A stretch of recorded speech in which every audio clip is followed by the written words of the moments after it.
Hi friends, welcome to my channel.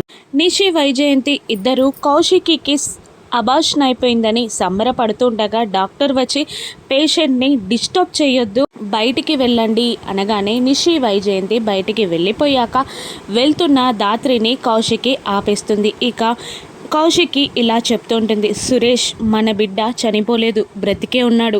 నన్ను నా బిడ్డని కాపాడే బాధ్యత నా తమ్ముడు తీసుకున్నాడు అని కారు తనని గుద్దబోతూ ఉండగా తనని గుద్దకుండా కేదార్ కాపాడారని, తన కడుపులో ఉన్న బిడ్డని కూడా కాపాడాడని కౌశికి సురేష్కి చెప్తుండగా సురేష్ దాత్రి చాలా సంబరపడిపోతూ ఉంటారు. ఇక ఇంటికి వచ్చాక కౌశికి ఇలా అంటూ ఉంటుంది, ఆ రోజు నా తమ్ముడని తెలిసినా కూడా నేను రాఖీ కట్టలేకపోయాను, కానీ ఈరోజు చాలా మంచి రోజు అనిపిస్తుంది, రాఖీ కట్టడానికి ఇదే కరెక్ట్ అయిన టైం అని నాకు అనిపిస్తుంది అని అంటూ కేదార్ని కూర్చోబెట్టి కౌశికి రాఖీ కడుతూ ఉంటుంది. రాఖీ అంటే ఒక నమ్మకం, ఒక ప్రమాణం, ఒక రక్ష.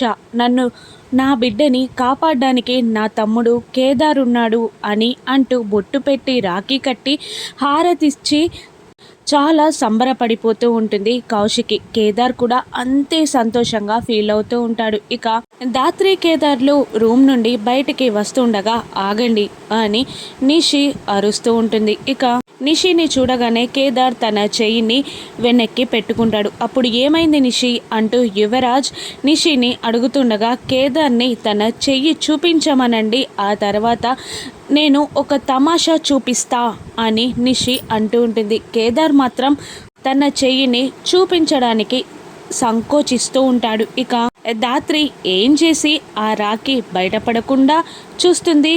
కౌశికి అబార్షన్ అవ్వలేదు అని నిషి వైజయంతిలకి తెలుస్తుందా? రాను ఎపిసోడ్స్లో చూద్దాం. Thank you for watching.